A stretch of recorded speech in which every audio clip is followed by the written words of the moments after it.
इस मामले में थोड़ी सी कह सकते हैं कि पेपर के मामले में थोड़ी सी पीछे है। वैकेंसी के मामले में थोड़ा बहुत कह सकते हैं राजस्थान के अकॉर्डिंग सही है गहलोत सरकार। सचिन पायलट देखो उनका काम युवाओं के प्रति बहुत अच्छा रहा है। युवा तो ये चाहता है कि कोई भी जैसे भर्ती हो तो उसकी निष्पक्ष रूप से भर्ती होनी चाहिए। कोई नया आएगा तभी तो हमारा आगे जाके कुछ हो पाएगा, वरना गहलोत जी तो बैठे ही है, कोई दिक्कत वाली बात है नहीं। घपलेबाजी है तो ये सरकार के ऊपर, जो सरकार है वही करवा रही है, और कौन करवाएगा? कांग्रेस सरकार है, इस टाइम कांग्रेस सरकार करवा रही है। राजस्थान में हनुमान बेनीवाल नेता एक ऐसा लगता है जो ज़मीनी स्तर से जुड़ा हुआ है और वो दूध का दूध और पानी का पानी करता है। नमस्कार, आप देख रहे हैं द फैक्ट इंडिया। मैं हूं आपके साथ मनीष गौड़। राजस्थान में अभी दो मुद्दों को लेकर काफ़ी बातचीत हो रही है। एक मुद्दा है जो पेपर लीक हुए थे सेकंड ग्रेड के, उसमें जो आरोपी था, जो आरपीएससी का सदस्य था बाबूलाल कटारा, उसके ऊपर जांच की जा रही है और काफ़ी खुलासे जो ईडी है वो कर रही है। ईडी ने खुलासा किया है कि बाबूलाल कटारा ने आरपीएससी सदस्य बनने के लिए नेताओं को 1.5 करोड़ रुपए की रिश्वत दी थी। उसके बाद उसे जिम्मेदारी दी गई थी सेकंड ग्रेड पेपर कराने की राजस्थान में। दूसरा मुद्दा है सचिन पायलट। 3 दिन बाद सचिन पायलट के पिता राजेश पायलट की जो पुण्यतिथि है, दौसा में बड़ा कार्यक्रम करने वाले हैं। सियासी गलियारों में खबरें हैं कि वो अपनी नई पार्टी बना सकते हैं। तो ये दो मुद्दे हैं, दो मुद्दों पर अभी सभी की नज़र है। तो हमारे साथ कुछ यहाँ पे युवा मौजूद है, युवाओं से बातचीत करने की कोशिश करते हैं। क्या नाम भैया आपका? नाम मोंटी सहारिया। मोंटी, हाँ तो क्या लगता है कि जो आरपीएससी के जो मेंबर है बाबूलाल कटारा, हाँ। उन पर खुलासा हुआ है कि उन्होंने 1.5 करोड़ रुपए दिए थे नेताओं को आरपीएससी में मेंबर बनने के लिए। मेंबर बनने के लिए क्या लगता है क्या हुआ, फिर अब क्या होगा?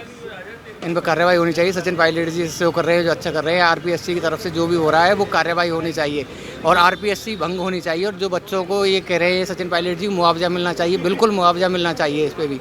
और लेकिन अशोक गहलोत कहते हैं कि कोई प्रावधान नहीं है भंग करने का। प्रावधान तो बनाना पड़ता है।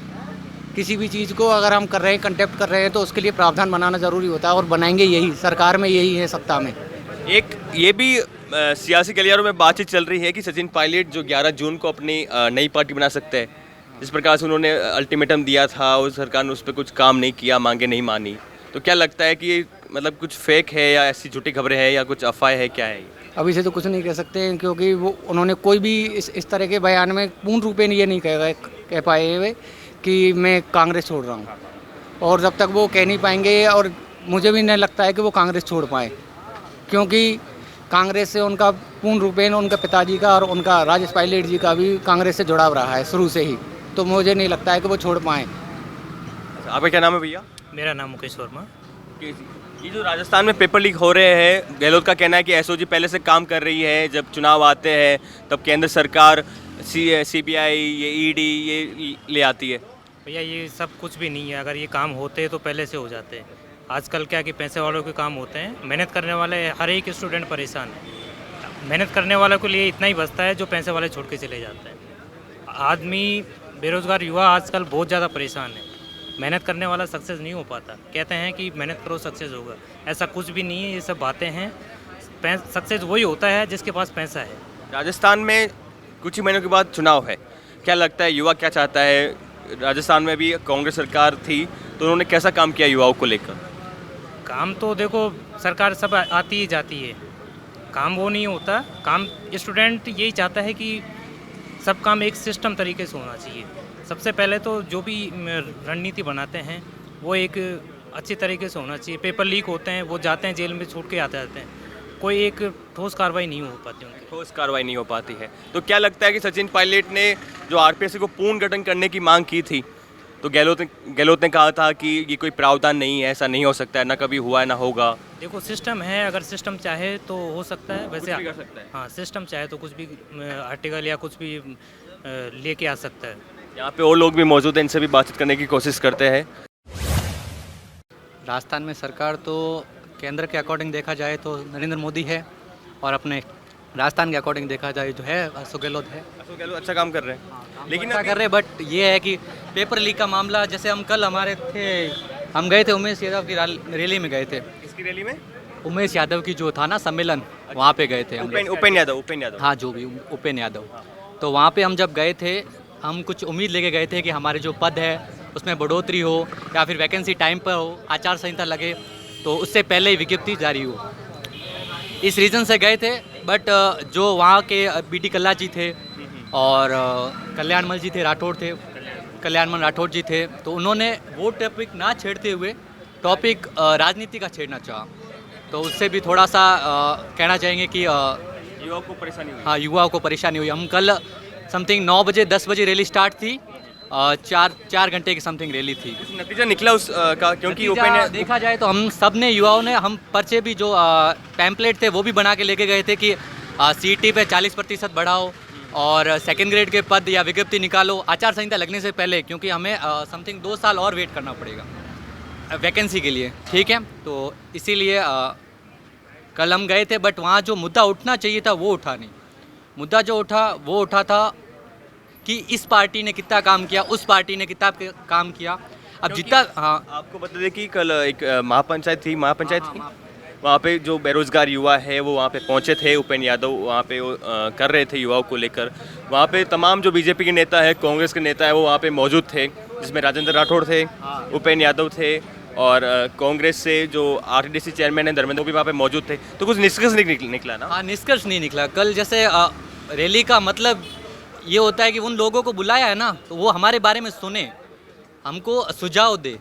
मतलब हमारे जो आपको पता, आप लेके आए हैं इस उम्मीद पे खड़े उतरे, बट वो लोग क्या कर रहे हैं कि इस पार्टी ने ऐसा काम किया, उस पार्टी ने ऐसा काम किया। हम पार्टी की बातें सुनने तो नहीं, राजनीति हो रही थी। हाँ, राजनीति हो रही थी कुल मिला। आपको पता है राजस्थान में पेपर लीक हो चुके हैं, 14-15 पेपर लीक हो गए अभी तक गहलोत सरकार में। तो क्या लगता है कि सरकार नाकामयाब रही है? ऐसा है कि ये जो आरपीएससी है और जो बोर्ड अधीनस्थ भर्तियाँ करवाती, उसी के पेपर लीक क्यों होते हैं? इसीलिए गहलोत जी से ये कहना है कि आप यूपीएससी का पैटर्न अपनाओ और उनके पेपर तो लीक नहीं होते हैं। जैसे आरएएस का पेपर होता है, आईएएस का पेपर होता है, वो तो लीक नहीं होते। हमारे पेपर ही क्यों लीक होते हैं? गहलोत इस मामले में थोड़ी सी कह सकते हैं कि पेपर के मामले में थोड़ी सी पीछे है, बट हाँ, वैकेंसी के मामले में थोड़ा बहुत कह सकते हैं राजस्थान के अकॉर्डिंग सही है गहलोत सरकार। सचिन पायलट को लेकर क्या सोचते हो? सचिन पायलट अभी देखो कुछ उसके बाद उनके बारे काफ़ी आपको नॉलेज लग रहा है, मेरे को लग रहा है आप स्टूडेंट हो और पॉलिटिक्स में आपकी राय है, आप काफ़ी अच्छे से बात रख रहे हो अपनी। सचिन पायलट को लेकर क्या मानना है? अब सचिन पायलट देखो उनका काम युवाओं के प्रति बहुत अच्छा रहा है। एक बार देखो 3-4 साल गहलोत जी तो अपना कार्यकाल समाप्त कर चुके हैं। अब हम युवाओं भी चाहते हैं कुछ कोई नया आए और हमको संभाले। तो सचिन पायलट की ओर से हमारे पॉजिटिव रिजल्ट है। हम उनको मौका मिलना चाहिए। मौका मिलना चाहिए, बिल्कुल मिलना चाहिए। कोई नया आएगा तभी तो हमारा आगे जाके कुछ हो पाएगा, वरना गहलोत जी तो बैठे ही है, कोई दिक्कत वाली बात है नहीं। बैठे ही है। और कुछ युवा है, कोई बात करना चाहता है, कोई अपनी बात रखना चाहता है कोई? मैं कल की रैली के बारे में और कहना चाहूँगा कि कल की रैली जो थी वो पॉलिटिकल मामले में ना होते हुए हमारे युवाओं के मामले में हुई होती तो ठीक होता। हम कम से कम सुबह 9 बजे के भूखे आए हुए थे। हमने सोचा हमारा मुद्दा उठेगा, हमारी बात रखी जाएगी, बट ऐसा कुछ भी नहीं हुआ। कल 4 घंटे हमने, हाँ, उपेंद्र यादव जी ने बहुत अच्छे से बट वो जो उन्होंने वैकेंसियों के बारे में बताया था बीडी कल्ला जी को, जो पर वो जल्दी बताया था। ऐसा नहीं कि बीडी कल्ला जी भी अपना कुछ कहे या फिर वो राठौड़ जी है वो भी कुछ कहे, बट ऐसा कुछ उन्होंने कहा नहीं। बट ये कहने लगे थे कि उन्होंने इतना काम किया, उन्होंने पार्टी इतना काम किया, उनको बुला के देखो। तो फिर ये जो मुद्दा है वो नहीं छिड़ना चाहिए था। आपको बता दें कि बीडी कल्ला जो कि राजस्थान सरकार में शिक्षा मंत्री है, वो वहाँ पे गए थे, जो युवा थे उनकी बात सुनने के लिए। अब देखते हैं राजस्थान में कुछ ही महीनों के बाद विधानसभा चुनाव है, क्या नतीजा निकलता है। ट्रेंड के आसार देखें तो बीजेपी सरकार रिपीट होने के चांसेस है, ट्रेंड को देखें तो। लेकिन राजस्थान की जनता क्या निर्धारित करती है, क्या निर्णय लेती है, वो आगामी 6 महीनों के बाद पता चल ही जाएगा। तो क्या लगता है राजस्थान में सरकार किसकी बनने जा रही है, क्या चाहता है युवा? युवा तो ये चाहता है कि कोई भी जैसे भर्ती हो तो उसकी निष्पक्ष रूप से भर्ती होनी चाहिए, ना कि ये घपलेबाजी चल रही है ना, ये नहीं होनी चाहिए। क्योंकि हम दिन रात मेहनत करते हैं, घर को छोड़ के बैठे हुए हैं यहाँ, देखते हैं, पैसे देते हैं, उनका काम हो जाता है और हम जैसे लोग वैसे पीछे रह जाते हैं। मेहनत घपलेबाजी कौन कर रहा है? घपलेबाजी तो ये सरकार के ऊपर, जो सरकार है वही करवा रही है, और कौन करवाएगा? कांग्रेस सरकार है, इस टाइम कांग्रेस सरकार करवा रही है। आपकी राय क्या है, सरकार किसकी बननी चाहिए राजस्थान में, किस नेता को कमान सौंपी जानी चाहिए? सर, राजस्थान में हनुमान बेनीवाल नेता एक ऐसा लगता है जो ज़मीनी स्तर से जुड़ा हुआ है और वो दूध का दूध और पानी का पानी करता है। एक उसकी मतलब में उसको हम सीएम के चेहरे के रूप में देखना चाहते हैं, हनुमान बेनीवाल जी को। लेकिन राष्ट्रीय लोकतांत्रिक पार्टी के अभी 3 विधायक है, और वो उन्होंने घोषणा की है, ऐलान की है कि हम 200 की 200 विधानसभाओं पर चुनाव लड़ेंगे, मतलब उम्मीदवार उतारेंगे। तो क्या लगता है कुछ कामयाबी हो पाएगी उनके लिए? बिल्कुल कामयाबी होगी, क्योंकि हनुमान बेनीवाल जी एक ऐसे नेता हैं जो कि मतलब में जो नीचे लोग हैं ना उनके साथ हमेशा खड़े रहते हैं, कंधे से कंधा मिला के। ना कि उनमें कोई वो है कि मैं नेता हूँ, तो ये नहीं है कि कोई भी कभी भी मतलब मैं उनको कहीं पे भी बुला लो तो वो ज़रूर आते हैं, साथ देते हैं और हमेशा सच्चाई का साथ देते हैं। और ये नहीं कि बड़े नेता हैं तो उनसे वो करो, ऐसा कुछ नहीं है। वो एकदम दूध का दूध और पानी का पानी करने वाले नेता हैं। राजस्थान में जो विरोधी होते हैं, हर किसी के विरोधी होते हैं, हनुमान बेनीवाल के भी विरोधी है। राजस्थान में माना जाता है कि जो किरोड़ी लाल मीणा है उनके साथ वो मीणा के नेता है और मीणा उनके ज़्यादा सपोर्टर है। हनुमान बेनीवाल जाट है, तो हनुमान बेनीवाल के लिए माना जाता है कि जो जाट है वो उन जाट में काफ़ी लोकप्रिय है। वहीं जो सचिन पायलट है उनके लिए माना जाता है कि वो गुजर में ज़्यादा पॉपुलर है।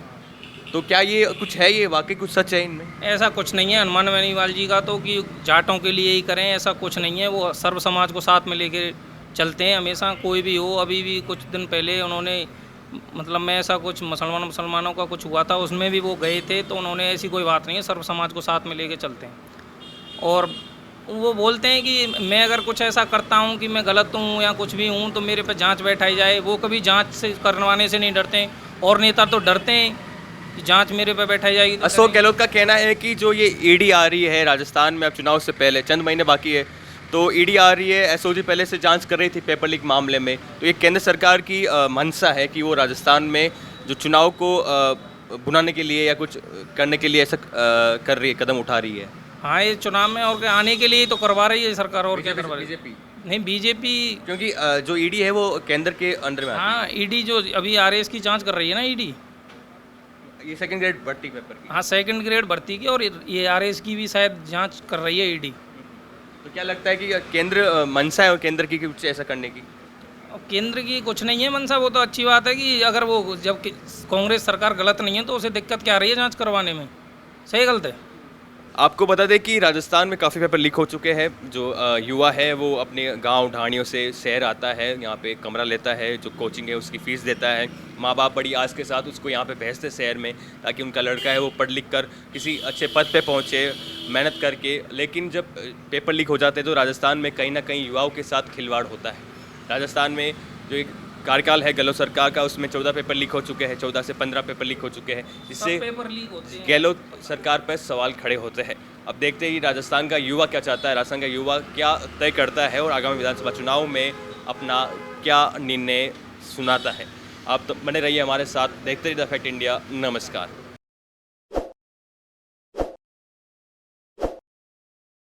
ताज़ा खबरों के लिए विजिट करें द फैक्ट इंडिया की वेबसाइट और डाउनलोड करें द फैक्ट इंडिया ऐप।